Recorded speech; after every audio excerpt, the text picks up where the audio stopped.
हम जैसे जो लोग दस्तकार हैं उनको कोई ऐसा उनका प्लेटफॉर्म नहीं है, तो उनके लिए ये है कि उनको ऐसे मेले जो लगते रहते हैं, तो अच्छे हमारा जो हुनर है ये हमारे काम आता है, इसी से हम लोग जो है अर्न करते हैं। तो ऐसे मेले होते हैं तो फिर हमारे लिए अच्छा हो जाता है, क्योंकि और कोई हमारे पास प्लेटफॉर्म नहीं होता अपनी चीज़ को डिस्प्ले करने का या उनको सेल करने का।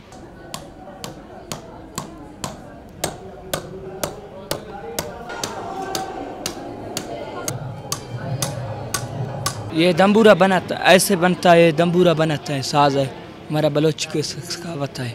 ये परपू का लकड़ी है, हमारा बलोच की का परपू कहता है, उसमें लकड़ी फिर लैया बैया बन जाता है। ये ज़ोर से बड़ा शौक से बन जाता है, ये परपू का लकड़ी। ये छोटा वाला का है न, ये 10-12 दिन में बन जाता है। बड़ा वाला महीना 25 रोज बन जाता है।